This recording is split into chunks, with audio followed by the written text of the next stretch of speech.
Welcome here to the seminar room at the Institute for the Danube region in Central Europe in Vienna, Alsergrund. My name is Sebastian Schäffer. I'm the director of the IDM, and today we are going to talk about the scenarios for the 2026 Hungarian parliamentary elections, together with our very own Hungary expert and author of that scenarios, Peter Techet. What we have planned is that we will, in a conversation, go through the different scenarios and then give the opportunity to ask questions from the room, but also, of course, from the virtual sphere, be it in the Zoom or on our YouTube live stream.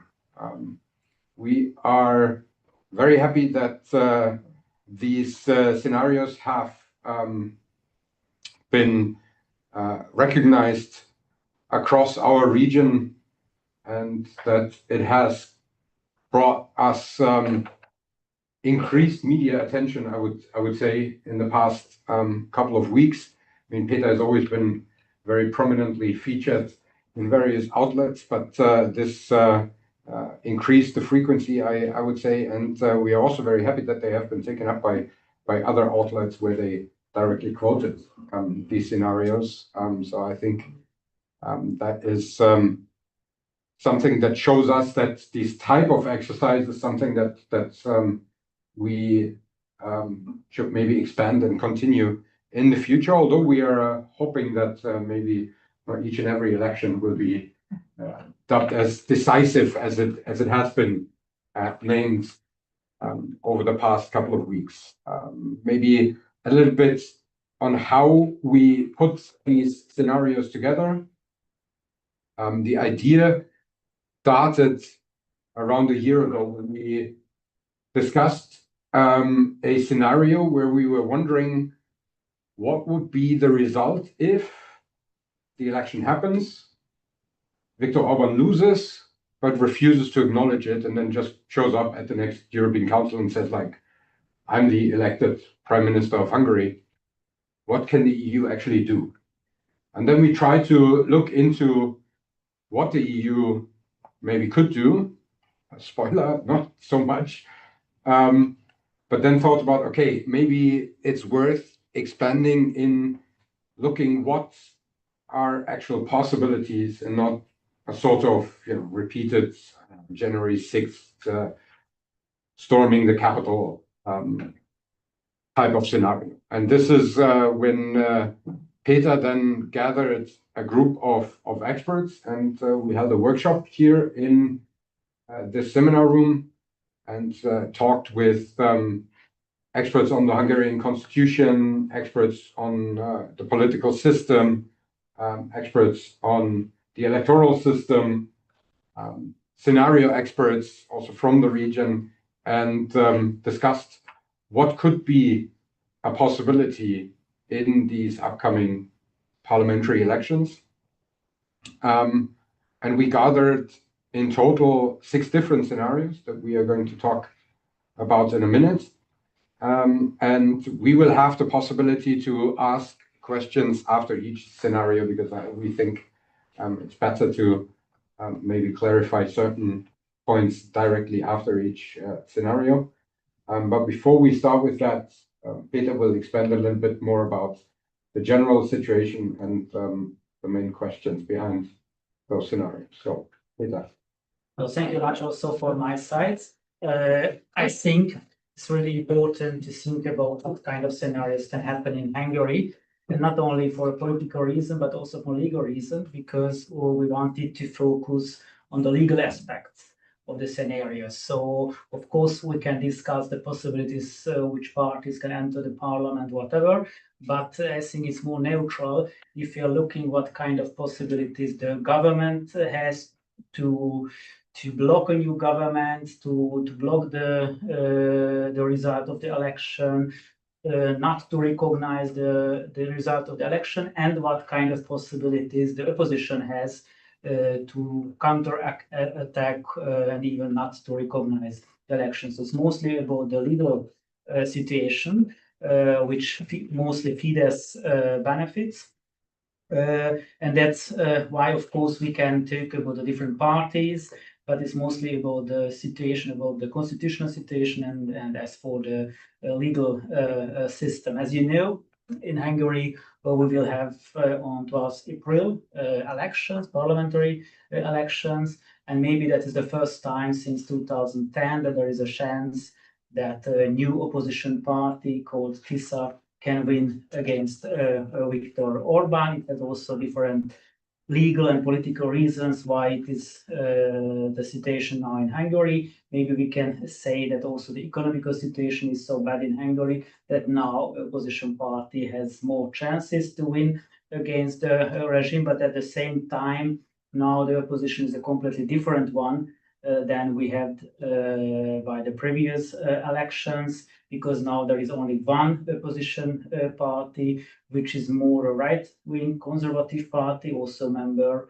the parliamentary group of the European People's Party, and that's why maybe they can attract also voters of the Fidesz party, and together with the leftist and liberal voters who voted, of course, always against Viktor Orban, Péter Magyar, so the new challenger of Viktor Orban, can build some kind of social coalition between the leftist liberal voters and some former Fidesz voters.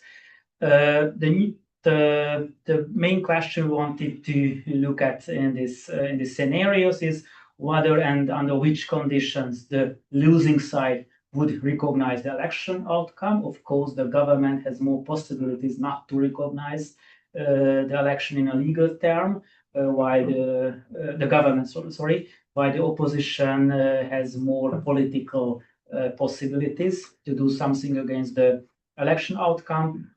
The second question is which legal instruments exist to delay the official certification and announcement of the election results through legal remedies. So it's a quite complicated procedures. Maybe we can talk a bit about it in the discussions, and which is maybe more important, how the outgoing, so the current parliament could, after the elections, but before the constitution of the new parliament, restrict the room of maneuver of the future government, especially in the event of a opposition victory. So we can say, yes, we have 6 scenarios, but if you look at the possible outcomes, we can say Fidesz wins with 2/3 majority, Fidesz wins with simple majority, so I'm speaking about the majority in the parliament.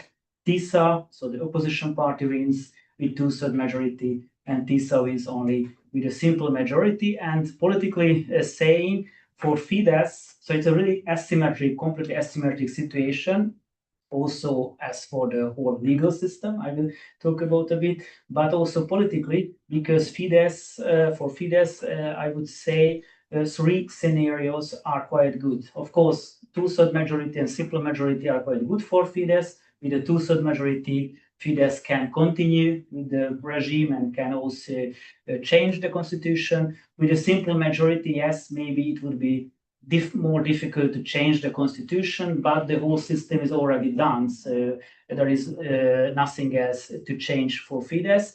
But, and this is my thesis, that even if Tisza, so the opposition party, wins with simple majority, it can be good for Fidesz. Why? One is a political argument, because if Fidesz loses, then Viktor Orban can say, I'm a good Democrat. The European Union, everybody was blaming me, I'm a dictator, now I can accept that I can lose the election, and good luck for the new government. But they don't have this good luck, because with a simple majority, they won't be able to change the constitution, because that is the crucial question in Hungary, this 2/3 majority, because in order to change the constitution and several other laws, also about justice system, media system, even about the budget of the public broadcasting, you need 2/3 majority in the parliament. You need also 2/3 majority in order to change the people's at the constitutional court or at the general prosecutor. So if Tisza has only a simple majority, of course, they can do something in the healthcare or education, whatever, but they will be completely blocked by the institutions like constitutional court, budget council, and also they won't be able to persecute the corruption affairs because the general prosecutor also would be under Fidesz control. So let me firstly really briefly say something about the current electoral system. I would say it's a winner takes it all. It's not so radical maybe than in Great Britain, but that is also the reason why in Hungary it's not enough to win among the popular votes, but you need the majority of the in the parliament. And yes, we can say that in the polls the opposition is leading ahead of Fidesz, but that is the popular vote. And the majority of the mandates are allocated in the districts of Hungary. So the Hungarian parliament has 199 members. Of these, 106 mandates are allocated in single-member constituencies, where also a relative majority is enough to win the mandate. So that was the case why Fidesz could win always by the previous elections, because if you have a very heterogeneous, polarized opposition, then you can win the mandate even with 30%. Because if the other 70% is completely polarized among, let's say, 5 parties, that of course, even with 30%, you can get practically all 106 mandates in the parliament, and the remaining 93 seats are distributed proportionally by the national party list, who get more than 5%. There are also something which is interesting, and it also benefits Fidesz, that the Hungarians living abroad, and I don't mean the Hungarians living in Austria or in Germany, but the Hungarian minorities living in Romania, Serbia, Ukraine, they can vote. And it can change also the result, because the Hungarians living in Romania, so the ethnic Hungarians living in the neighboring countries, they are mostly pro-Fidesz. So at the last election, it was always 99% who voted for Fidesz. Now maybe it will be 93%, whatever, because Orban is not against the Beneš decrees, and he endorsed the anti-Hungarian candidate by the Romanian presidential election, Simeon. So maybe that can have some kind of effect, but not so much. So it can at the end mean that maybe 2-3 mandates will be won by Fidesz because of the ethnic Hungarians, and also the minorities in Hungary, they can have also seats in the parliament. Now that is the case for the German minority. The guy who's representing the German minority is voting always for Fidesz. Now maybe the German minority won't have a seat by the parliament, but the Roma minority. And that is a really interesting case, because if you want to vote for the minority candidates, you are not allowed to vote for the party list. So you have to be registered as minority voters. And if you're registered as minority voters, let's say you are registered as Rome or German voters, then it's really like a dictatorship, because you can vote only for one list. So there is no parties or different candidates among the German or Rome or Slovak, whatever minorities. Then you have only one list you can choose. And that is a reason why for Fidesz it's important that especially the Rome list is accepted, because a lot of Rome people now who registered for the minority list, they don't have the possibility to vote for the TISA list or for other parties, because they have to choose this one Rome minority list where the politician is completely pro-Fidesz. About the parties, Fidesz and TISA, of course, the two biggest parties. TISA is a quite new party. Maybe you know it. It was founded 2 years ago, or practically this party existed always, but only on the paper. And Péter Magyar, a former Fidesz insider, he took over this party. It means tisztelet és szabadság, respect and freedom. And this party became very popular in Hungary within 2 years.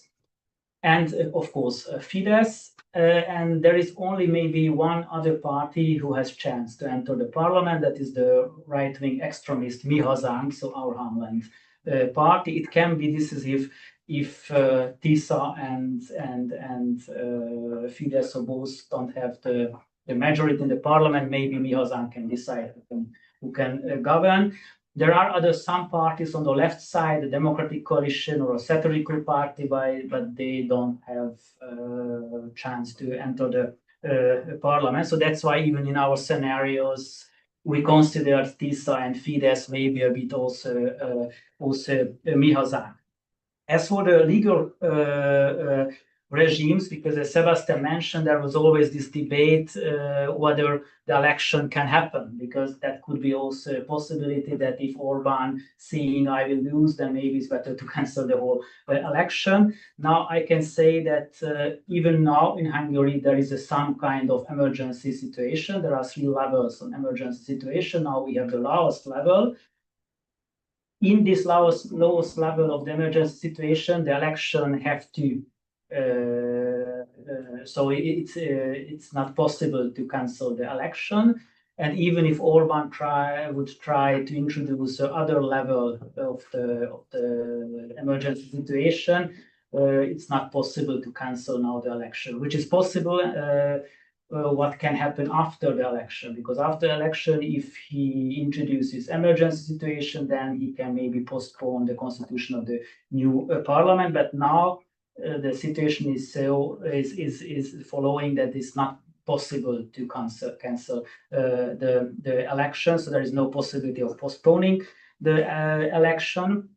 After the election, there would be maybe a possibility of prevention of the new parliament.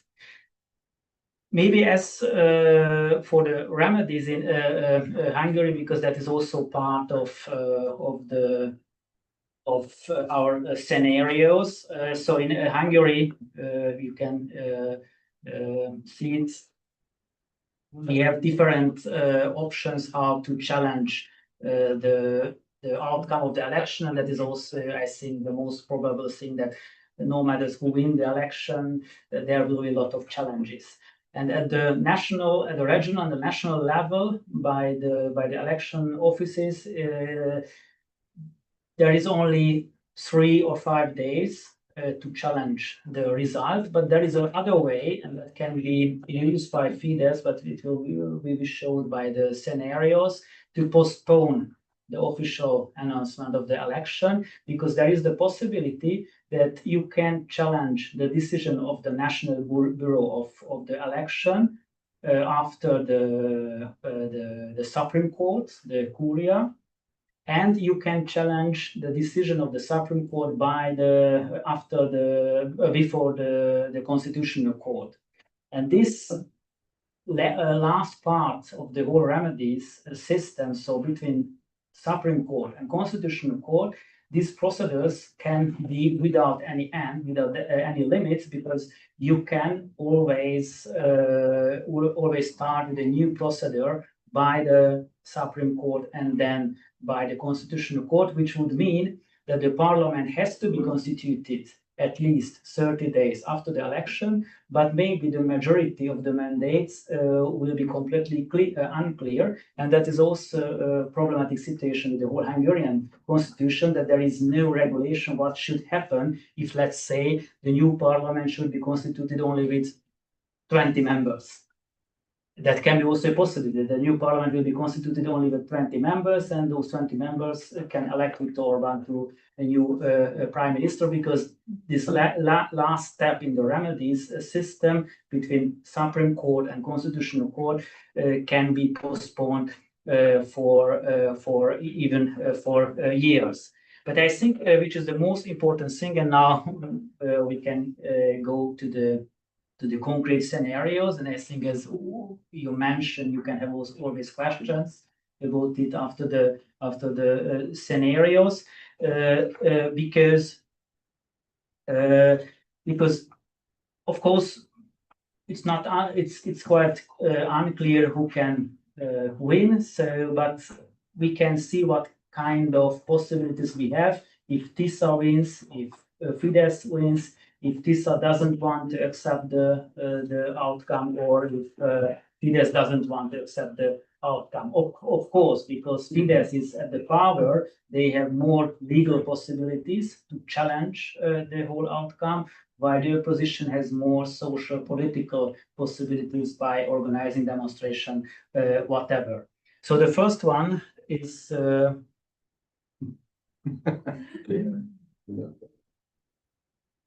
I don't know, do you want to add something? Yeah, just very briefly. So one thing I would say is, so as you have mentioned, there in our scenarios, as we have also discussed within the expert workshop, we currently assume that these elections will happen. Of course, we're aware there is a possibility that this still can not be the case. And we gladly also would talk about scenarios that are not in here, like after the presentation of the scenarios. But for now, I'd say let's assume that these elections will happen and that all of the other challenges, as Peter presented, that there might be a situation, and we can speculate about it and also about different compositions. But for now, for these scenarios, we assume the elections happen, and that either Fidesz or TISA will win with either a simple or a 2/3 majority. Are we? I don't know why it's not working. That's all right. I think, yeah, there we go. No? Is it not showing on the YouTube? It's not showing on YouTube. I mean, maybe you can still try to share the screen while we start with the first scenario, which is called status quo secured. And we look at the simple or 2/3 majority for Fidesz, and the opposition would accept it. Yeah, so at least we have 5 scenarios, and the sixth one, which is maybe most radical one, we wrote about it separately because that would be a quite that would mean violence after the election. But the first one is status quo secured, simple 2/3 majority for Fidesz, and even the opposition would accept it. Of course, there is a difference whether Fidesz gets 2/3 majority or only a simple majority, but at the end it's the same because, as I mentioned, the system is already done. Of course, with a simple majority, Fidesz wouldn't be able to change the constitution, but it's not so important for them because they already changed the constitution in 2011, so the system is done.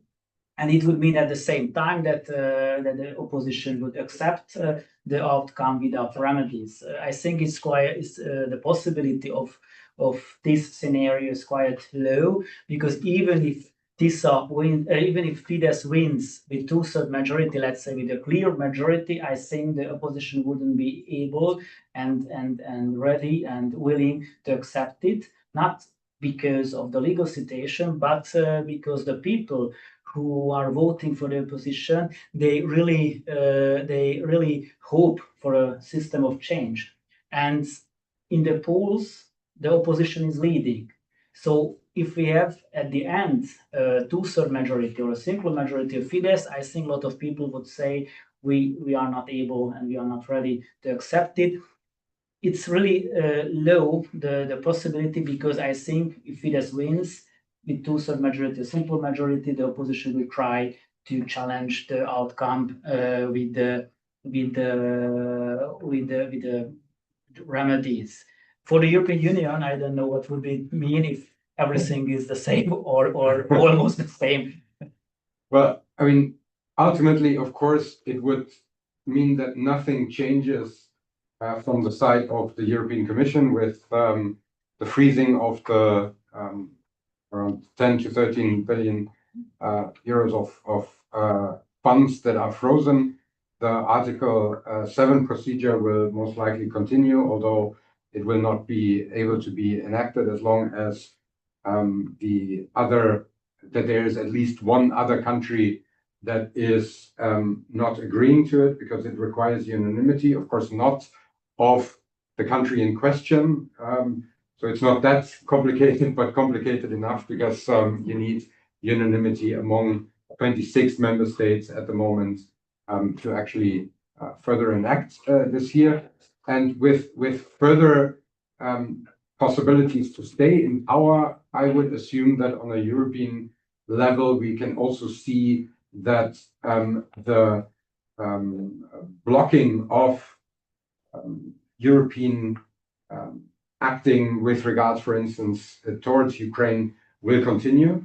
I could also assume that even if this is going to be further entrenched, because what we could see is now that there's a lot of debates when it comes to anything that happens on a European level, we have to wait for this election. Which is in itself showing the limited possibilities for the European Union to actually prevent something like this, and also the limited amount of possibilities how to deal with, that one country is taking it hostage when it comes to overall points like sanction packages against the Russian Federation, or also other challenges, which is clearly a fundamental flaw. By the way, one thing that is always also mentioned is not only with regards to Hungary, but we've seen it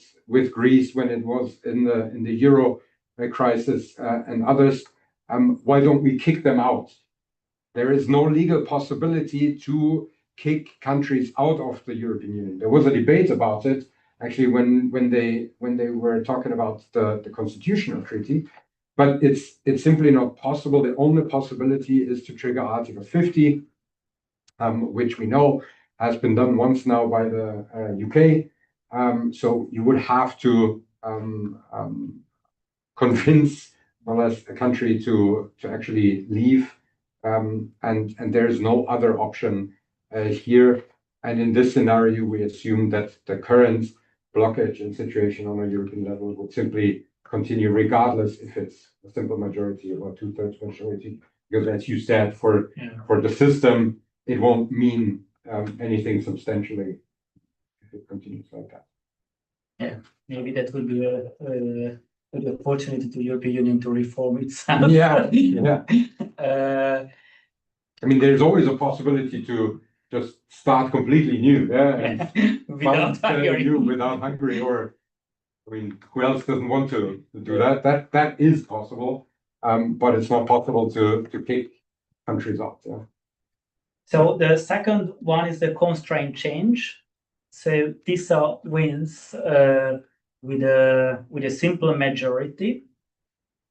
As I mentioned, for Fidesz, it's not so bad politically seen, because it would mean they can even say we are good Democrats, we accept the election outcome, and then good luck for the new government. And as I mentioned, it's not only about the constitution, which can't be changed when the new government has only simple majority, but it's about other institutions. So if TISA has only simple majority, I can say what kind of legal measures Fidesz can use against the new majority. But at the end, maybe those measures are more important in the case when TISA gets two-thirds majority. Because if TISA gets a two-thirds majority, which was the other scenario, then it's really important for Fidesz to block the new government. If TISA wins with a simple majority, of course, Fidesz can contest the election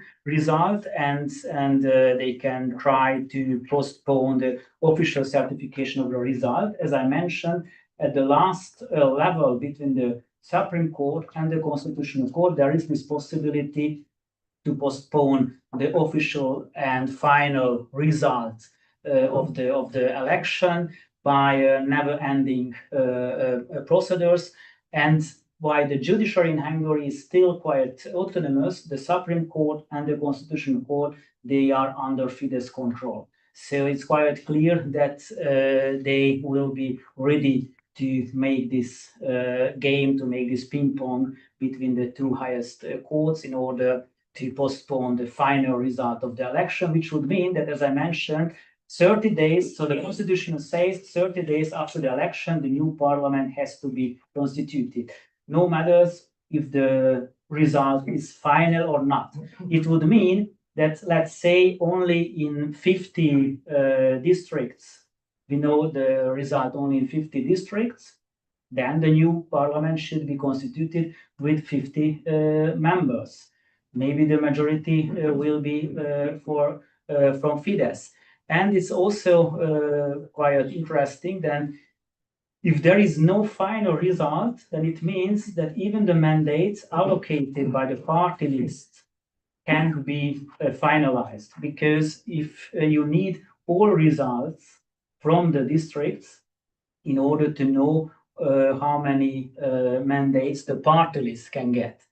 So if there is no final results, it means there is no mandates from the party list, only the districts mandates, and maybe only the mandates where Fidesz won will be recognized by the National Bureau of the election. And of course, the opposition can try to make to challenge the outcome, but the parliament has to be constituted. As I said, it is politically really risky, because we are talking only about and always about the legal possibilities, but there is also reality or political reality. So of course, Fidesz can do everything. So for example, in Hungary, you can change the constitution without any limits. So it's not the same like in Germany, where there is a limitation for the constitutional changement. In Hungary, you can change the constitution. So Viktor Orban can introduce even a monarchy. So we can be very thankful for him that he didn't do it. Because there is no limitation. If you have the 2/3 majority, then you can change the constitution without any limitation. But of course, there is also a political reality. So if Fidesz is doing legally possible things which are contested by the society, by a huge part of the society, then of course it would mean huge demonstrations, whatever. That's why I'm thinking that Fidesz will use the radical legal measures, not against the simple majority of TISA, but against the 2/3 majority. However, even if TISA has the 2/3 majority, there is the possibility for Fidesz to change the constitution, to change cardinal laws, even after the election in the old parliament. Maybe I will say about the details by the other scenario, because I think this scenario is more possible when TISA gets only 2/3 majorities. And also special legal regimes, that is the official name of emergency situation in Hungary, can be also used by Fidesz. Let's say if the opposition have big demonstrations against the government in front of the parliament, they can say, the Fidesz can say, the constitutional order is under attack, so we have to introduce another other level of the emergency situation, which would mean that the constitution of the new parliament should be postponed, and Fidesz can also elect a new president even after the election in the old parliament, maybe with more competencies than he has now. As I said, when that is the next one. Do you have the next? Wait, No. we're still on the second one. It's The second one, the constraint change. Yes. So as I mentioned, in this scenario, if I were TISA, if I were Fidesz, it's hardly to imagine it. So if I were Fidesz, I would accept the simple majority of TISA, and I would wait for the failure of the new government. Because why it is so important for TISA to get a 2/3 majority? It's not only because how to change the constitution and to elect a new state president and judges of the constitutional court, but also because of the EU monies. So now the EU monies are frozen, and the new government should do a lot of changes in order to get the money. But without the 2/3 majority, it won't be possible, of course, but you can say more about it. Of course, it's possible that the European Union will make a political decision, like they did also in case of Poland, and they can accept the goodwill of a new government. But the TISA government, only with simple majority, won't be able to change anything the European Union would require for deblock the EU money. So that's why I would say, if I were Fidesz, I would accept the outcome, and I would say no changes of the constitution. I can wait for the failure of the government, and maybe in 2 or 4 years I can come to the power. Yeah, when you mentioned it already, the EU implication, if Fidesz accepts that, would of course be that they could, in good faith, release some funds in order to support exactly what you mentioned, that Fidesz simply waits, because I mean the economic situation globally is not looking very good. Yeah. The economic situation in the country is very dire. And we see now it's the second poorest country within the European Union. And then you, of course, have the possibility to blame it. So the EU could consider to actually release funds in order to stabilize the situation, in order to stabilize a TISA government. However, we see that, I mean, they have done it in Poland to a certain extent, and we see how complicated it is there. I mean, we still face a situation that the Constitutional Tribunal is filled with judges that are close to the former peace government. We see that within the presidential election, that here the current Polish president is vetoing a lot of legislation that is initiated by the new government. So there would be a real challenge to actually justify why those funds would be released if there is no real outlook in order to actually change the situation when it comes to especially the rule of law. If Fidesz blocks everything, this is also something that we should consider in this scenario. We would have to see how again the very limited possibilities under Article 7 could be put further. An idea would also be, of course, to maybe look more on these type of 26+1 informal formats. But then we also will have to see, because I think in general the overall sign of these elections will be determining to a certain extent if this sort of destroying the European Union from within agenda of very Eurosceptic far-right parties will continue, or if there will be some sort of pendulum backswing to some sort of more democratic development also on a European level.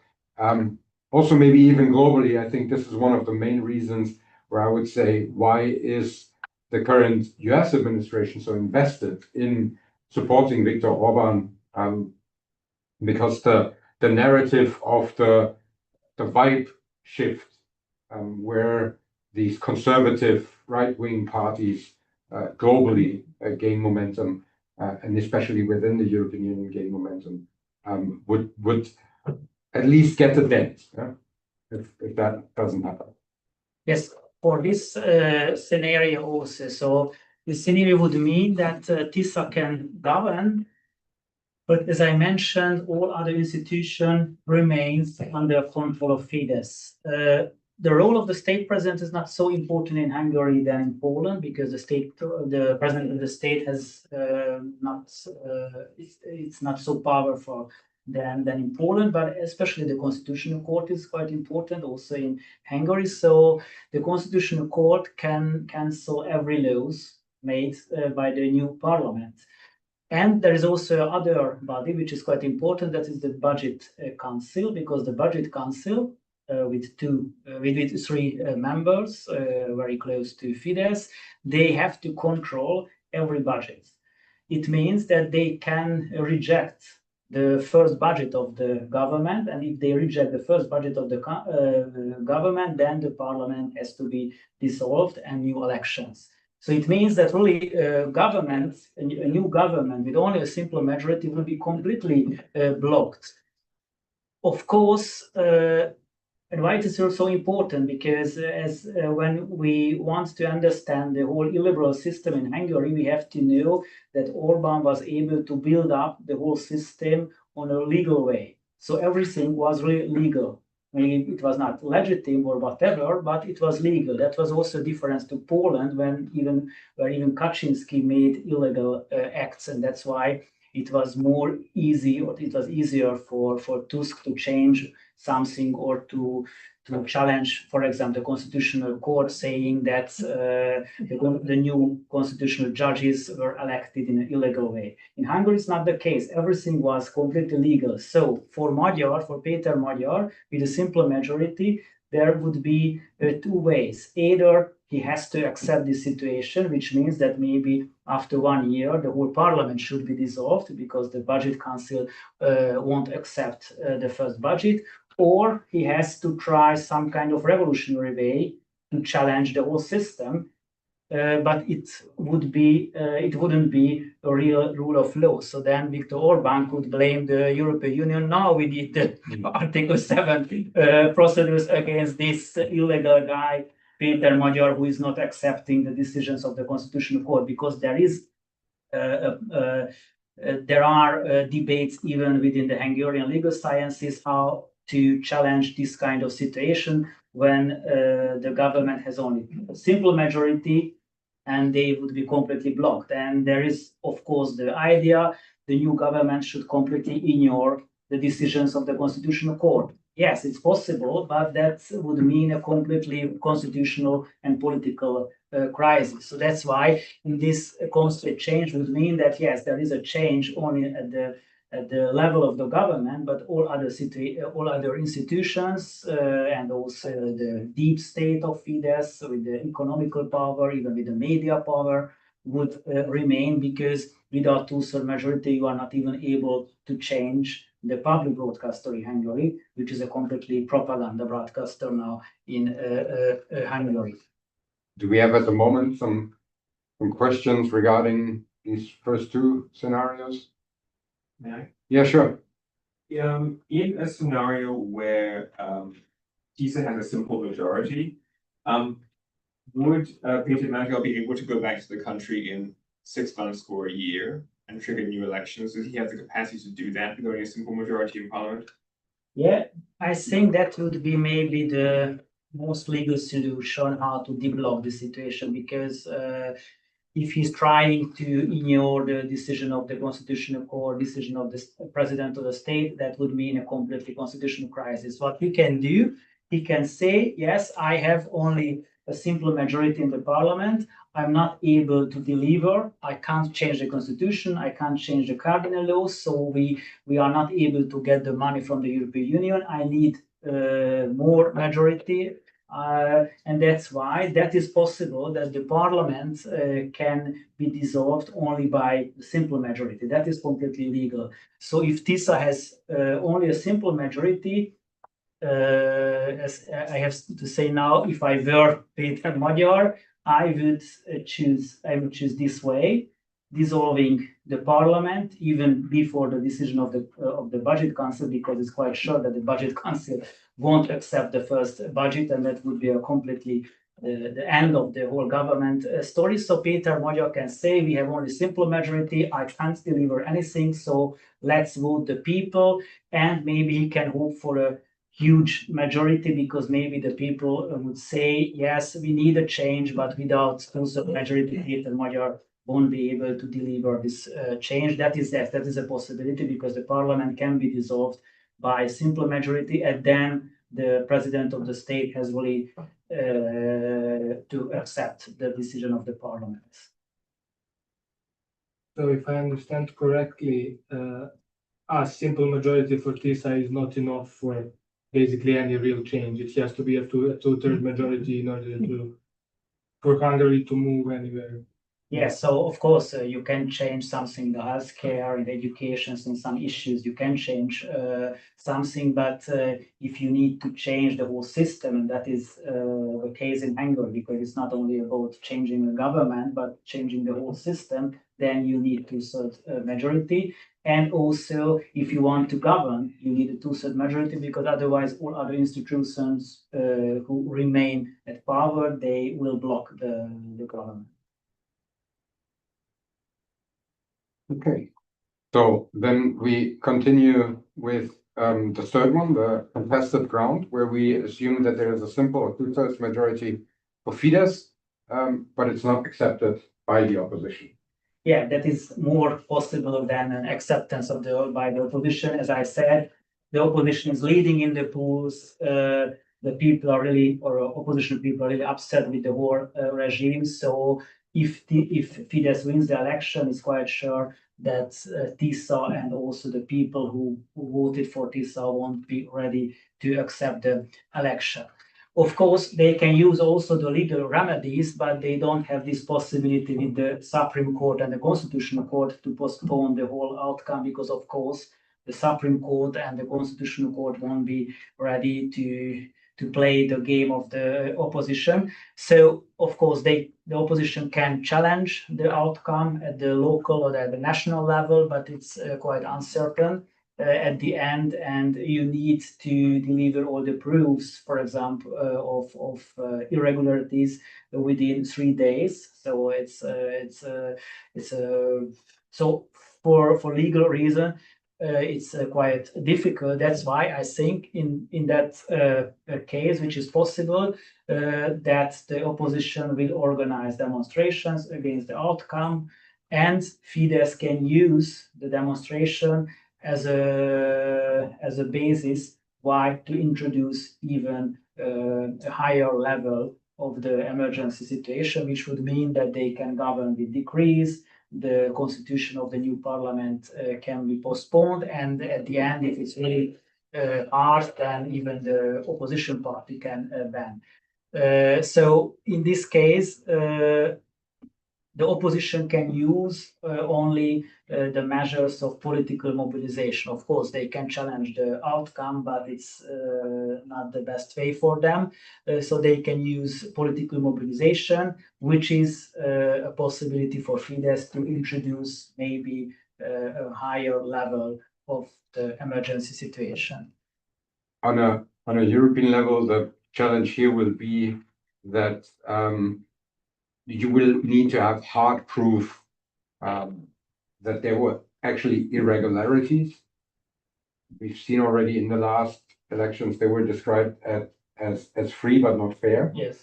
But this will not be a ground where if the OSCE comes to that conclusion, or ODIHR states that again, this is very challenging for the European level to actually then do something on the basis and support an opposition or recognize a parallel government in exile or something like that.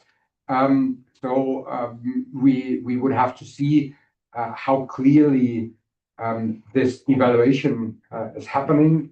There has been some kind of shift now that there have been mentionings of voter buying, which is something that also has been sort of prepared to a certain extent by electoral observers. However, again, if this is only reporting some irregularities, we assume that this will be very hard to actually introduce countermeasures. There is a different scenario we'll talk briefly about in the end.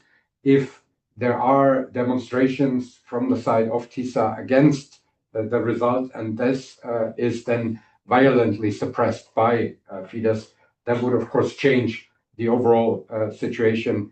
But this is something that we will look at in the very last scenario.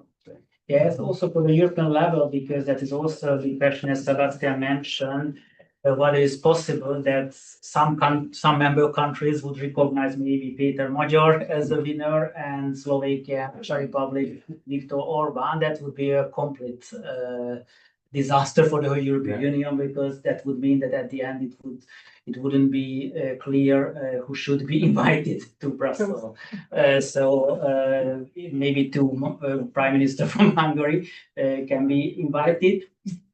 From the perspective of the European law, the national election is part of the national competency. So the European Union has to accept the outcome of the national election. And the outcome of the national election is the result announced by the National Bureau of the election. So if the National Bureau announced that Fidesz won the election, that it means the European Union has to accept it. Of course, if there are proved irregularities, even violence after, etc., then that is a good question what the European Union can do against the country. Then, of course, the same situation like we have now with Article 7, etc., because there is no possibilities to kick out a country. But democracy and rule of law are basic principles of the European Union by the treaties. So if it's proven that the election was announced by the outcome of the election was announced by the National Bureau of the election, but there were really proved irregularities, and it's quite clear, then the European Union has to do something, because then it would mean that a member country is violating the core principles of the European Union, democracy and rule of law. Because you can say 4 years ago the election was considered free but not fair.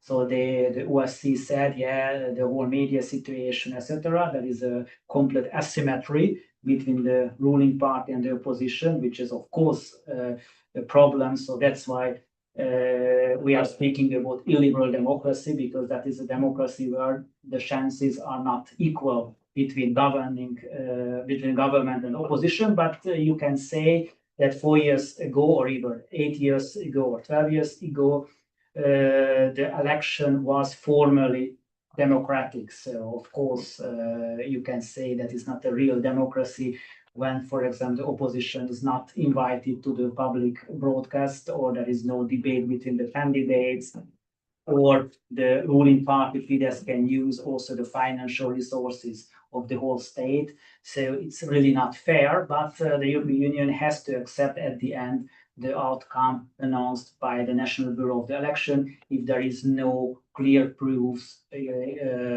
for irregularities. Although, again, when you say like the European Union would have to do something, what can they do? Again, it would require unanimity amongst the 26 member states to actually be able to do so.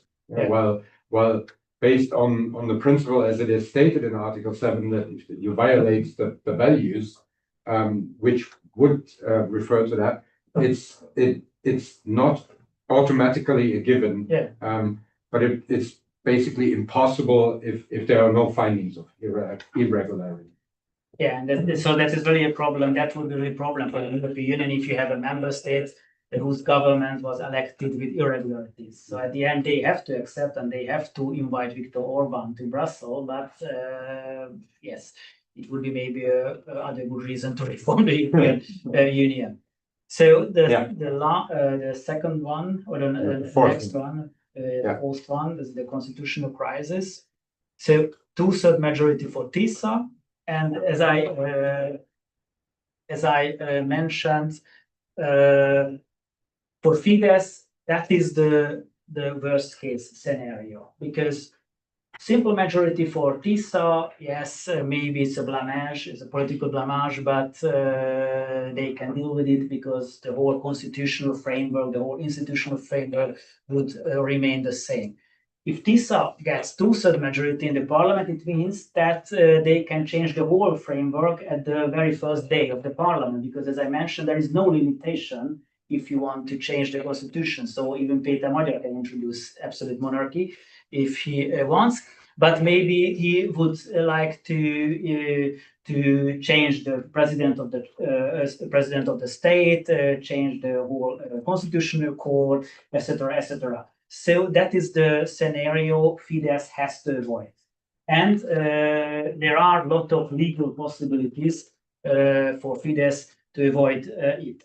Firstly, of course, contesting the election result.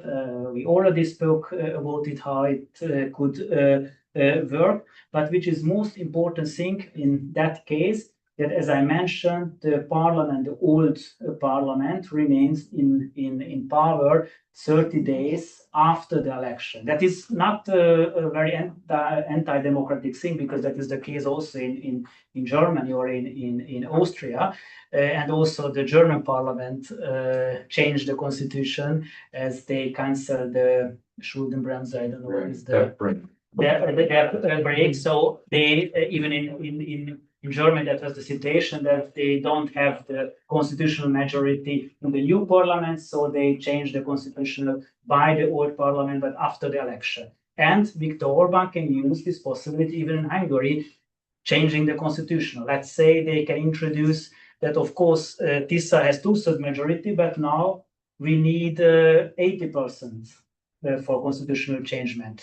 Or we need 1/3 majority, 1/3 also by the opposition, and he can say very democratically, because he is a democratic politician. Now we have a new government with 2/3 majority. It's always dangerous, and we have to accept also the European Union rule of law, whatever. So it's dangerous. So we have to introduce countermeasures against the possible absolute power of Fidesz. So that's why we have to have a higher, we have to maybe 80% for constitutional changes, or even the opposition has to accept the constitutional changes, because that would be very good for the social consensus. Of course, we need it. So they can change in that way the constitution. They can change also the competencies of the state president, because as I mentioned, the president of the state has no real power now in Hungary, but they can change the constitution with a more powerful president, like in Romania or in Poland or in France. Even Viktor Orban can be elected to president, because in those 30 days after the election, the old parliament with the 2/3 majority of Fidesz can do everything. They can even elect Viktor Orban to new president. But I think if I were Fidesz again, I would change the constitution in a way that even a 2/3 majority at the end would mean the same thing like a simple majority. Because of course, with 2/3 majority, TISA can change everything. They can also introduce procedures against the corruption affairs, because that is also a quite important issue to Fidesz, to avoid a new general prosecutor. With 2/3 majority, you can elect a new general prosecutor. So Fidesz would change, I think, the constitution in order to block even a 2/3 majority. Of course, that is the political reality. So I think, but you can say about it how the European Union would see it. Of course, we can say it would be legal, because legally it's completely possible to change the constitution without any limits, even after the election in those 30 days. But is it legitimate? And it would be obvious why Fidesz would change the constitution. So Péter Magyar can say, I'm not accepting those changes. It would lead, of course, already to a political and constitutional crisis with demonstration, etc. But the legal arguments are for Fidesz, because Fidesz can really change the constitution in that way that at the end also 2/3 majority would be the same like a simple majority. So you think it's the German model rather than the Serbian model? Yeah, just amend a little bit the constitution to make life easier or harder for the next government, rather than changing the political system so that Viktor Orban can become president. And it's also a strategy of Viktor Orban, because always when Viktor Orban changed something, changed laws, constitution, and they will criticize the European Union, he found always some examples from the European Union. So I don't know, with the media law, he said, but even in North Rhine-Westphalia, it is a bit similar. Of course, the whole context was completely different, but he can always find something which is similar. And I think he can say, it was not a problem in Germany to change the whole Schuldenbremse. Why it is problem if I want to change the whole constitutional framework in Hungary? But from a legal point of view, yes, it's possible.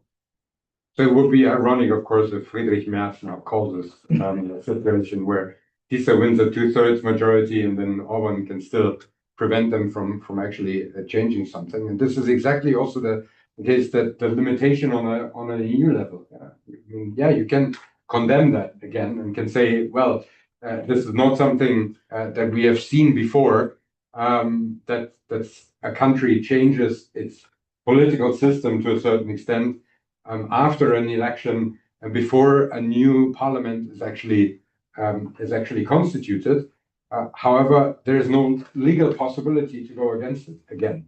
And even if they would want to do that and would say, okay, we use this precedent to say this is something that would undermine the fundamental values of Article 2.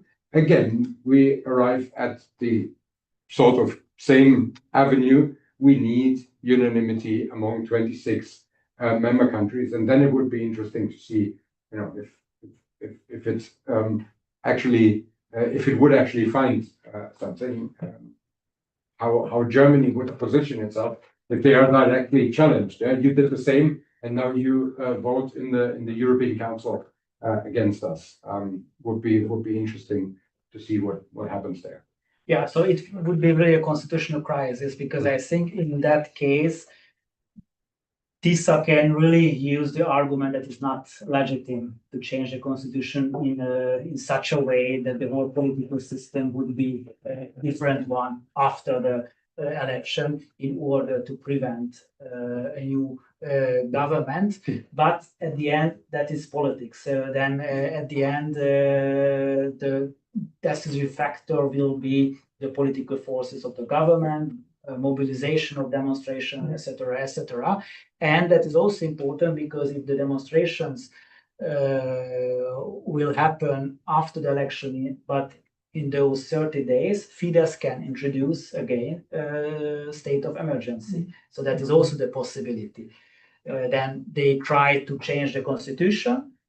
The people are gathering in front of the parliament. Fidesz can say now the whole constitutional order is under attack, so we have to introduce state of emergency, and then we can postpone the constitution of the new parliament and also the government.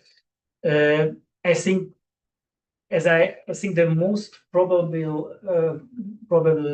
scenario is simple majority for Tisza, accepted by Fidesz, but that is the most interesting. So the most interesting scenario, because here we can really see how legitimacy and legality can be in conflict with each other, how Fidesz can use the whole legal measures he has on the base of the constitution against the new government, against the regime change, and then at the end maybe the regime change is always something political. So that is also a problematic issue in Hungary, that we are talking about a normal country, a normal democracy, when everything should be in the framework of the constitution. So it's almost a paradoxical situation, because we know Hungary is an illiberal democracy, but even the opposition is hoping for the possibility of a legal change of the whole system within the illiberal democracy. So maybe at the end, it will be some kind of clash between the legality of the illiberal democracy and the political will of a new government who tries to change and challenge this illiberal system. Now we come to like the last two ones, where we would say that this is probably the two most unlikely ones, but if there are in between already some questions, yeah. For how long does a state of emergency can last in Hungary, and what could put an end to it?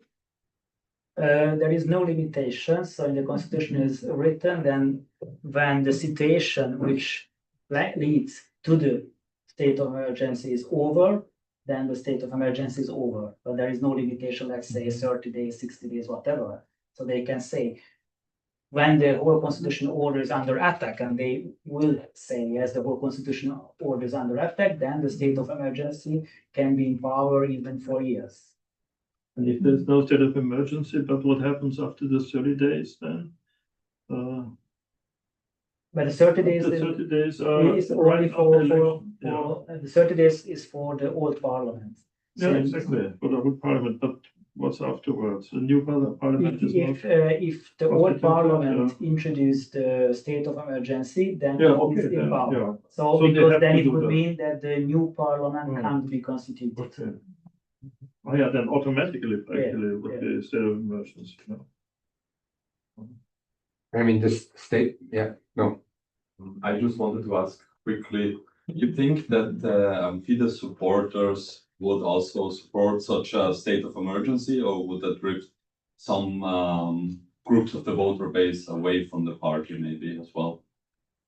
So the whole society in Hungary is quite polarized. That means that I think the opposition voters, they want the change, and the Fidesz voters, they want to avoid the change. So of course, maybe a state of emergency, that is the most radical step against the new government. So that's why I think Fidesz would use more the constitutional amendments and this kind of steps. And I'm pretty sure that the Fidesz voters, they would support it, maybe not 100%, but 19%, because they want to avoid the new government. Like MAGA supporters still going for Trump despite being no longer the peace president. Yeah, that's the situation. So like Trump did after the 2021. The state of danger is actually in place, and it's actually in place for a couple of years now already. Yeah? Because there are 3 levels. So now we have urgent situation, that is the Hungarian name, because of the war in Ukraine. That is also quite strange situation that Orbán represents himself as the peacemaker, but the only European country which a state of emergency because of the war is Hungary, because he introduced a state of, it's called urgent situation because of the war. Previously, it was an urgent situation because the migration, then because COVID, and now because of the war in Ukraine. But it's really lowest level. So even the European Parliament election was held during the urgent situation. The next level is this emergency situation, which is more radical. So during emergency situation, there is no parliament, the government can do everything or almost everything. We decrease even the freedom of gathering or assemblies can be restricted in a state of emergency. That is the state of emergency we are talking about, which Orbán can introduce when the opposition is contesting the result. And the last level, that is the war situation, then is really Ukraine attacks Hungary, then it's also possible.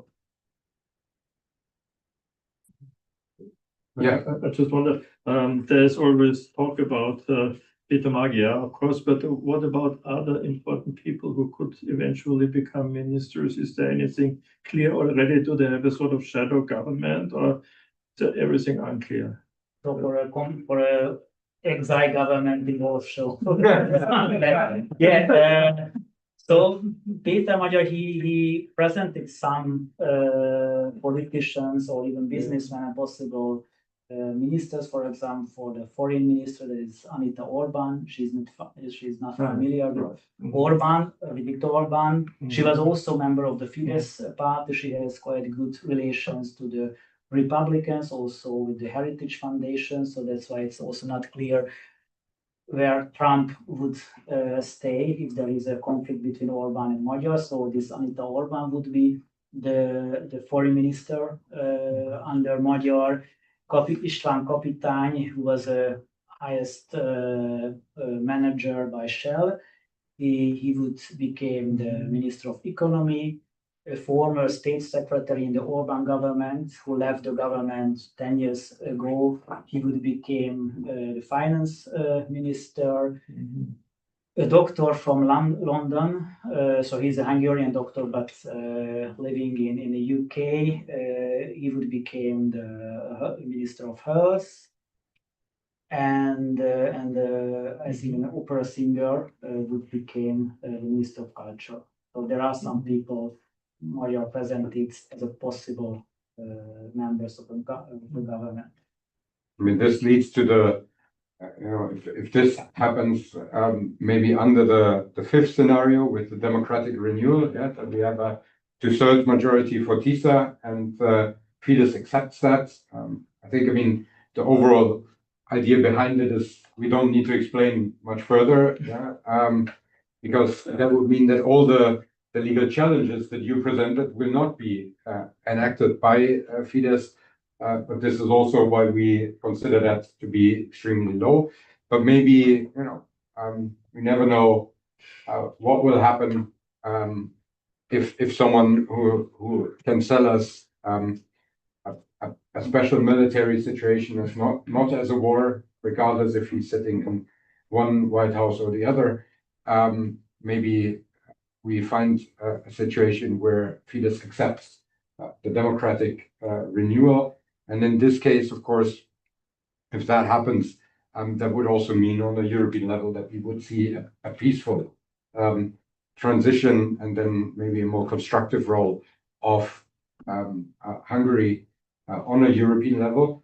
Although this is also not something that is a given, because I mean the new government of a new TISA government is some sort of a black box where we don't know really what ultimately would happen. At the moment, it's more like the projection of, okay, we hope that the fight against corruption and the fight against this undermining of the rule of law will actually then also be delivered if they get the possibility at all. Yeah, that's true. So the TISA party maybe will have some questions about Magyar TISA party. It's only a black box. So the hope is in Hungary that it can't be worse than now. But even the people who are willing to vote for Magyar, they don't know who is this Magyar. Of course, we know his history. He was member of the Fidesz. He was very involved into the economical background of Fidesz. He's very skeptical toward Ukraine. He's using in his speeches really nationalistic rhetoric, etc., etc. So it's a black box, but the people, they would say yes, but maybe there is only a way. Everything can be better than Viktor Orbán. That is the last hope in Hungary. Yes, this scenario is I would say, it's really almost science fiction. Because as I mentioned, with two-thirds majority, TISA can change everything, and I'm not sure why Fidesz would accept this kind of situation. If Fidesz accepts this kind of situation, then maybe we have to find some kind of conspiracy theory. Because in Hungary there are some theories, of course, among people who are very critical to what Magyar is saying, that TISA is nothing else than a project how to save the regime with a regime change. If that is the scenario, then this theory would be the right one. But I think it's more a conspiracy theory. That's why I think it's more science fiction that Fidesz accept everything when TISA wins with two-thirds majority. Yeah, and then I mean the last one is our Grey Rhino scenario, where we assume that there are demonstrations against a Fidesz victory. However, if it's legitimate or not, that wouldn't matter so much for this kind of scenario, but rather that there is the situation that we have seen before in the post-Soviet space, but also in other colored revolutions where there is a demonstration against a stolen election, and then ultimately there is a violent escalation. And this, of course, would present a scenario where we believe it's very unlikely, because we've seen there are possibilities for the regime to stay in power without using violent means. But of course, it's unknown if the probability is never zero for this. And if that happens, of course, that would lead to a whole different challenge on a European level, because how can you deal with a regime that violently acts against its own population? And therefore, there's no precedent, of course. There are a lot of precedents how to deal with it if it happens. Yeah, Belarus is a prime example for this, but there's others. How would you deal with it? Because again, I mean, it might be very difficult for even Fico to then block measurements in an Article 7 procedure. There's some sort of further escalation where you can freeze out diplomatic relations. You could recall your ambassadors. You could even consider to temporarily suspend the Schengen membership of Hungary. Here's the question: Can you legally do that within Article 7? I would say there might be a possibility. You could also consider it a possibility to talk with the other Schengen members if this is then an international law that would give you possibilities to enact something like that. In any case, I mean, we are talking about very low probability here, and hopefully, of course, it will not come to such a scenario. But nevertheless, I mean, there are possibilities, and if we look at the situation on an EU level, I think the overall conclusion of it must be that we were far too optimistic within the Treaty of Lisbon to not have better security mechanisms if something happens like that. Although, on the other hand, I mean, we have to see that it is really a special case that we have this type of democratic backsliding for decades. In, for instance, the Freedom House Index, we've seen that there's always progress of EU member countries, and I think it was in 2020 or 2021 where for the first time a country was downgraded from free to partially free, which was of course also Hungary, where we would have to see a lesson, regardless of how that turns out, that on an EU level there is a need for, on so many levels, to get a new treaty or to enforce possibilities in the Lisbon Treaty better, although I don't see a possibility even with passerelle clause or to change here this type of procedure. And this would ultimately mean if there is some sort of however we proceed with whichever government we proceed, one thing would be that we really need to change the treaties, not only for the functioning with enlargement, etc., and whatsoever, but to have these type of safeguarding mechanisms on a European level to really enforce democratic backslide measurements against democratic backsliding on a European level.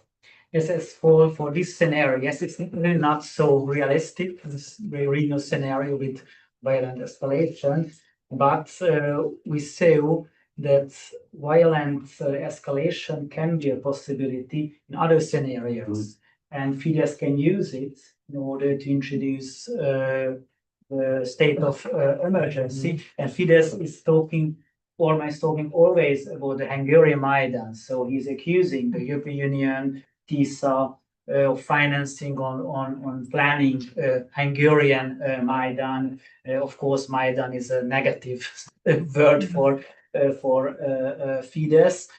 So that's why they can use some kind of violation, even fictive violation, in order to introduce war situation or to introduce a state of emergency. And as you mentioned, yes, that the European Union has to do something, because as we saw, at least the European Union is quite impotent with this kind of regimes we had in Hungary. Of course, the European Union was founded for democracies, and they always control a state before the membership.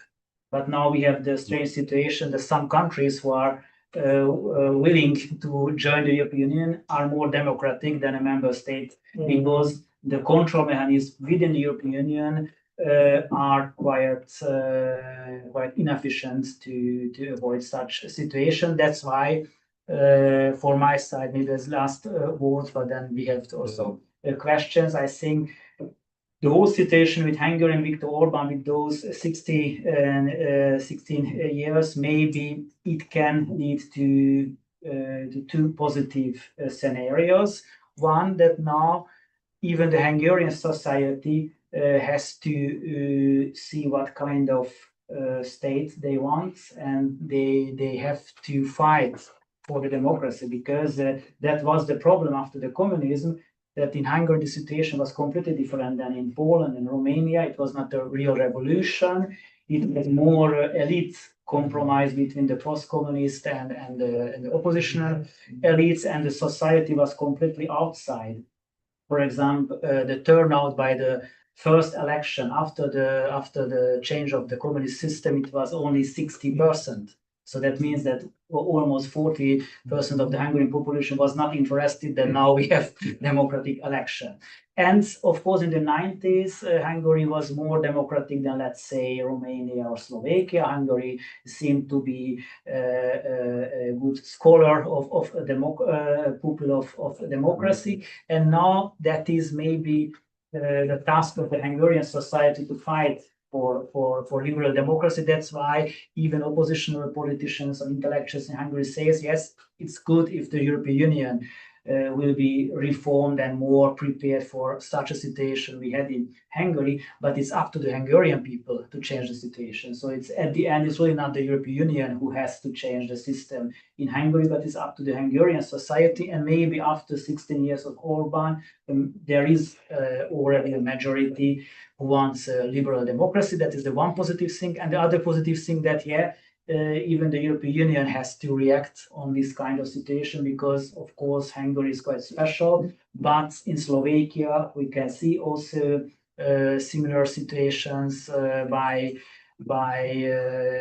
illiberal methods. Maybe the Czech Republic is a bit better, but it's quite true and clear that the European Union has to be more efficient in order to protect liberal democracy within the European Union, because the Copenhagen criteria are criteria for membership if you want to join the European Union, but not if you want to stay within the European Union, and maybe that is the problem. Yeah, and overall, just to add to this, maybe, I mean, there would still be a possibility, but the regulation prevents it if there was apparently no imagination that there would be two countries. If one is a complete outlier, then all others would agree, as it had been maybe the case when there were sanctions introduced in the beginning of the 2000s on a European level towards Austria. There was not enough awareness that this could actually mean that there might be more than one country, and that there is not a consensus among the EU member states that this violation needs to be punished with whatever means they are there. Yeah. We were hearing a lot about possible interference from the Russians in the elections. So concerning a violent escalation in the case of such a scenario, what do you think? Would somebody call the Russian brothers for help? I mean, is this completely out of the picture, or could this lead also to an aggravated state of instability or insecurity for Europe? We know we're moving towards like nightmare scenarios. So maybe on the one, it's a very valid question, and I mean, we didn't look at scenarios where we would assume that this is it's still something that could happen, but we try to focus on these legal aspects rather than describing really all possibilities that could happen. Right, but I think all the latest Yeah, events all over yeah. the world should let us think also on impossible scenarios. Of course, Russia can help Fidesz to use some kind of legal measurements. So with the false flag action, Mhm. Fidesz can introduce state of emergency or whatever. So of course, as Sebastian mentioned, we looked at the legal measures, but why Fidesz can use some kind of legal measures? Yes, Russia can help to realize this kind of situation where I don't know, Fidesz has to introduce state of emergency or has to change the constitution, whatever. I mean, if there is some sort of then direct interference, I mean, this false flag operation where you would say, okay, you blame it on the Ukrainians that they would attack, and you cannot exclude anything, but where it would be blatantly obvious that this is some sort of fabricated thing, we again enter in the same conundrum that what will we be able to do? What on a European level would actually happen if there is, I don't know, a drone attack against a critical infrastructure? The Fidesz government says, well, this was clearly done by the Ukrainians. We have proof. And now we declare a state of war. And then we will have to, we cannot certify the new parliament. And so we have to continue to govern. If I understood you correctly, I mean, the bigger point here would be, regardless of how something is fabricated or if they try to use legal mechanisms, that there is actually direct intervention from the side of the Kremlin to support some sort of violent escalation. This is also something where I mean, what can we actually do? Because there would have to be some sort of reaction, and I think the only normal possibility of such an escalation where you would say there's a foreign government actively interfering and acting in an EU member country would mean that you would at this point, if you don't see a possibility to support some sort of opposition government in exile or whatsoever, that the only possibility is actually to say, okay, we need to re-establish the European Union without that country, where you would have to say, we dissolve everything, we keep what we have, or maybe add the shortcomings that we have seen, and then we see if all 26 or if we lose some more on the way. But I don't see another possibility if it's clear that there's some sort of Russian direct involvement in an EU member country than to just act like that. And there were news that FSB people arrived in Budapest in order to help Viktor Orban. Maybe there is a hope that those were the same people who were active also in Moldova in order to kick out Maia Sandu. At the end, it was not a big success story for Russia. So maybe that can be hoped that even the FSB is not so strong. So may I ask about the voters in the neighboring countries? How many roughly are the size of voters? So Romania maybe most. So because the Orban government introduced the possibility that ethnic Hungarians can get easily the Hungarian citizenship. In Romania, we have more than 1 million Hungarians, but not everybody applied for the Hungarian citizenship, so maybe 500,000. In Slovakia, double citizenship is officially forbidden, so that means that the Hungarians living in Slovakia, if they have Hungarian citizenship that is some kind of illegally, it's accepted also by Slovakia, but the numbers of Hungarians in Slovakia with Hungarian passports is quite low. In Serbia, it's different, and in Serbia we have also non-Hungarian people with Hungarian passports, because of course it is an EU passport. That's why if you can say hello and goodbye in Hungarian, then you can get easily the Hungarian passport at the consulate in Subotica. Roughly, I would say that by the last election, it was 400,000, 500,000 people altogether. Slovakia, Romania, Serbia, Ukraine, Croatia, Slovenia, even Austria, the Hungarian minority in Burgenland, they can apply for it, even if Austria is forbidden the double citizenship. That's roughly it was 400, 500 people from the Hungarian minorities in the neighboring countries who voted, because a lot of people even in Romania, because why is the popularity of Fidesz so high among the ethnic Hungarians? Not because all ethnic Hungarians are so right-wing, but you have a lot of liberal or left-wing Hungarians living in Romania, and they would say, okay, I have the Hungarian passport, but I think I don't need to vote in Hungary. I don't want to vote in a country where I'm not living.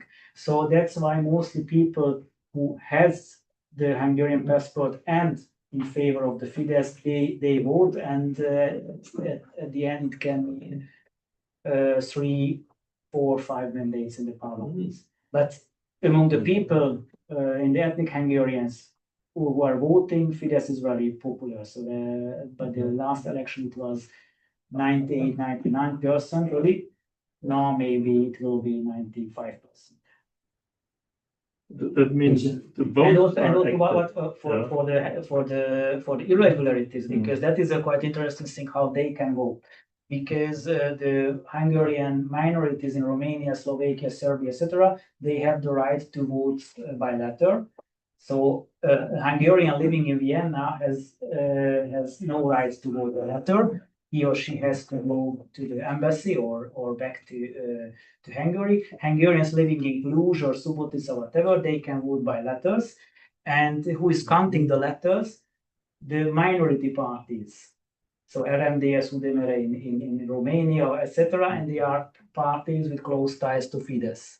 So it's completely uncertain issue how the votes and the letters, the vote letters from the Hungarian minorities are counted and preserved, whatever. So maybe that's also a reason why 90%.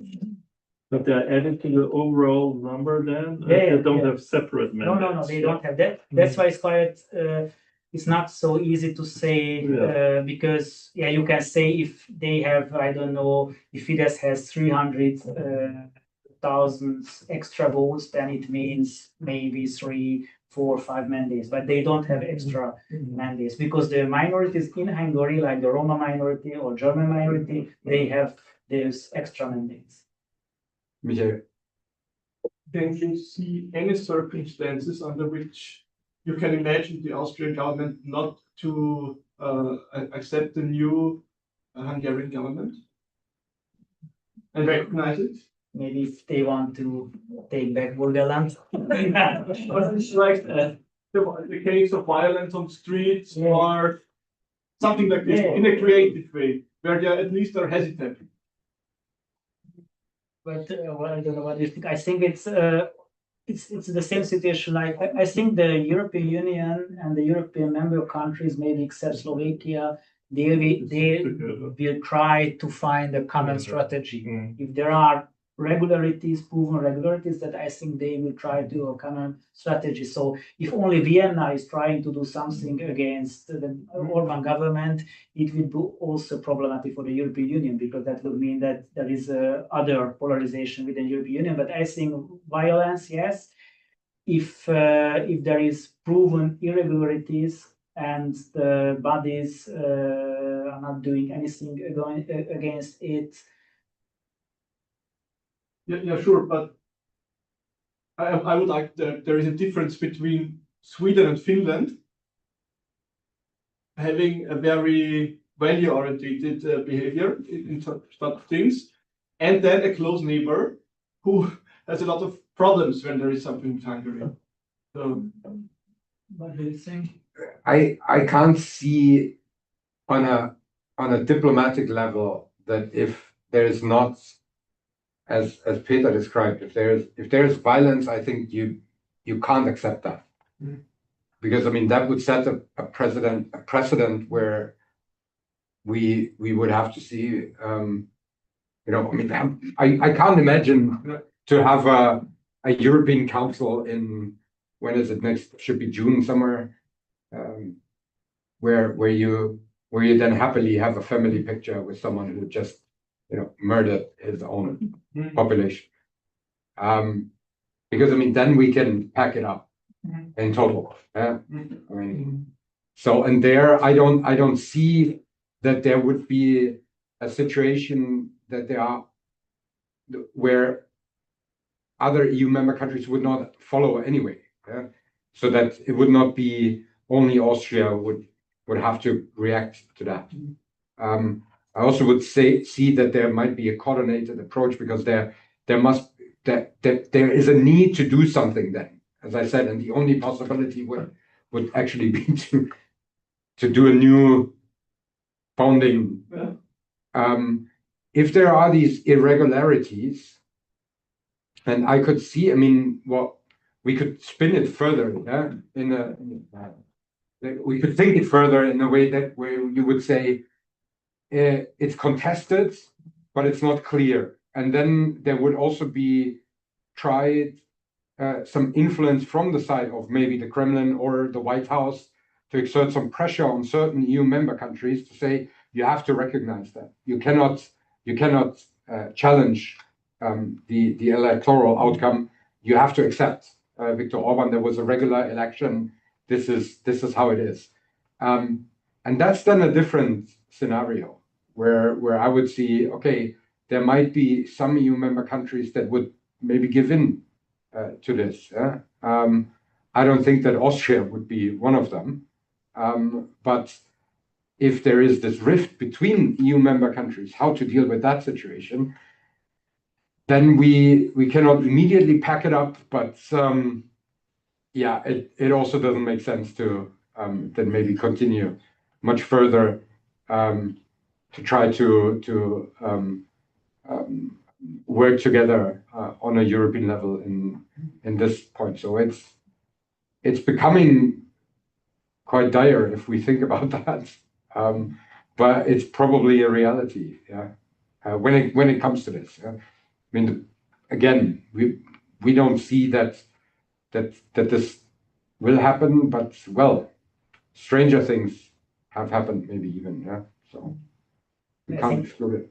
If you look at the current government in Austria, maybe the ÖVP may have some good memories with Viktor Orban supporting Austria, as Austria was under EU sanction, but at the end, Orban is an ally of FPÖ. So I think even for the domestic politics, it is in the interest of the governing parties in Austria to criticize Viktor Orban if there are proven irregularities. And with Beate Reisinger, I think Austria has a foreign minister who would be willing, already able to criticize Hungary.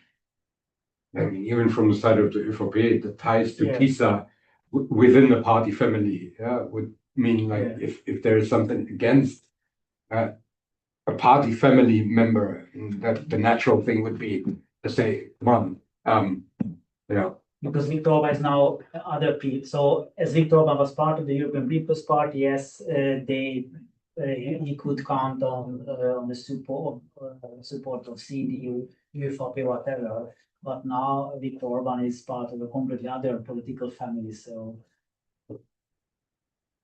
of course it would be an argument for Herbert Kickl now, the whole undemocratic European Union, they don't want to accept the will of the Hungarian people, blah, blah, blah.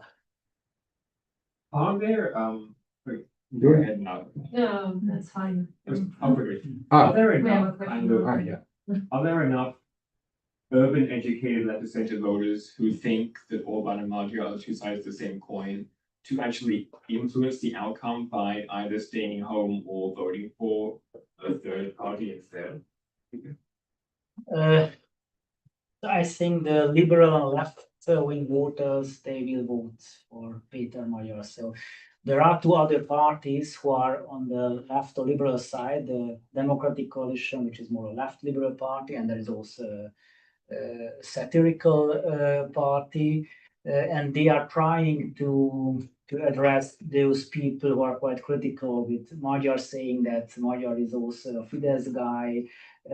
Let's vote for leftist and liberal parties in order to get a coalition government at the end, because that is the argumentation of Democratic Coalition and the satirical party. Yes, we need a system change, a change of the system, but not with one two-third majority with one guy again, but with a coalition government. But I think now the situation is Hungary so that that either you have Orbán or a system change, and only Péter Magyar seems to be in the situation to change the whole system. So that's why I think even leftist or liberal voters, they will vote for Magyar.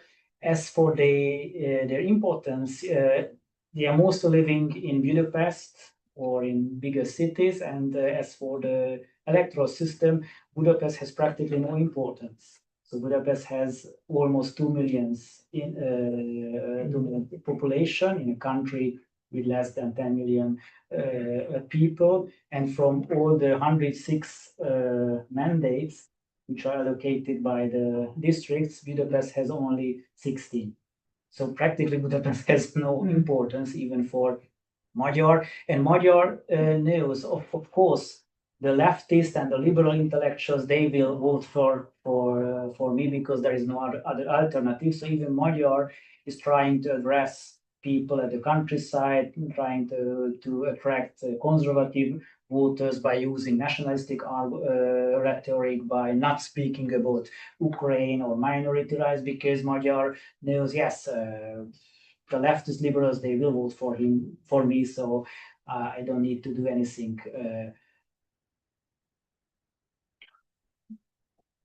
Okay, then we have a question online, which if I understand it correctly, is referring to why do we need a 2/3 majority in order to actually meet the requirements to end the Article 7 procedures? Yeah, so when we are talking about a 2/3 majority, it's not only about the constitution, but for all other laws. And the requirements of the European Union are about the media situation, about minority rights, about the judiciary system, about general prosecutor system. So all those issues where you can make a change only with 2/3 majority. So the requirements are not about the education system or healthcare, where you can change the situation only also with a simple majority. But if you need to change, for example, the constitutional court or the autonomy of the judiciary, you need to change the law on judicial system, and that is a law which can be changed only with 2/3 majority. So that is the reason. Also for media, public broadcasting, as I mentioned, even the budget of the public broadcasting is a law with 2/3 majority. There you go. I think it was about how to deblock the money. Yes, it's about the funds. Yes, so because the EU funds, so why the EU funds are frozen now, it's also some kind of sanction. I think it's a better sanction than waiting for this Godot or waiting for Article 7, because that was also the problem, that the European Union was not able to recognize the situation. So the European Union thought always, yes, we had to have some kind of legal debates with Orban about some kind of elements of the law, and that was always Orban's strategy. Yeah, okay, let's talk about the concrete legal issues, about the concrete laws, and okay, you need that we have to change Article 7, paragraph 5. Okay, we can change it. Now the European Union is more able to see the whole context of the illiberal democracy, and they are also recognize that only with financial sanction you can have some kind of impact on Viktor Orban, and those financial sanctions really work, because why it is the situation in Hungary. Why we have this situation that the opposition party can win, because the whole economic situation is so bad. Why? Because there is no EU money. So now the European Union recognized and realized how to challenge this kind of situation more with the money issue and not with never-ending legal debates. And yes, when a new government wants to get the frozen money, they need to change a lot of systematic issues, and it is possible only with two-thirds majority.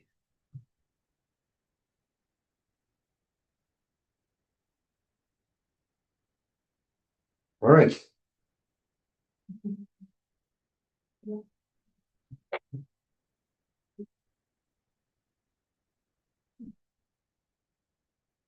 Then I would say thank you very much. I don't know, we might have a preferred scenario, but of course we're not interfering in internal elections with EU member countries. Let's see how it turns out. And we will have a looking back at the elections here, as we have a traditional series where we work together before the parliamentary elections. In that special case, we said, since we produced the scenarios, we'll do that afterwards, also to see how well we did with regards to this. And this will happen in the last week of April. Yes, it's Maybe. also depending on the scenarios. Yeah, then if we hopefully will have the possibility to talk about Yeah. something in the end. Maybe that was the last event about Hungary. Can also be, then we write scenarios for a renewed European Union, but in this case, we won't hope for that case, of course. And therefore, we invite you to subscribe to our newsletter if you haven't done so.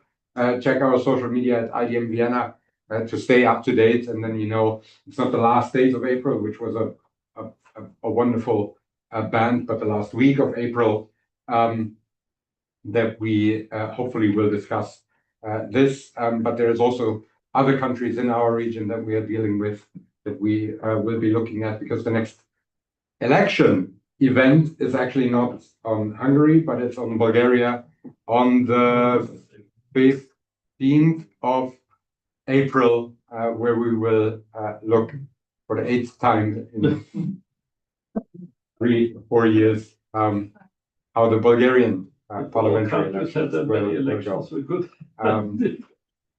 Thank you very much.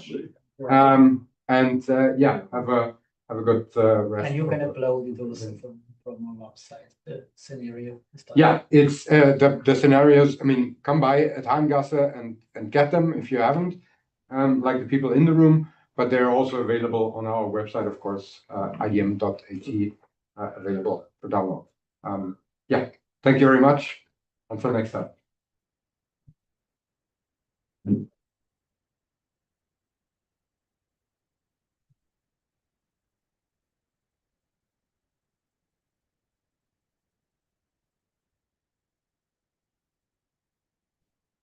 Last minute.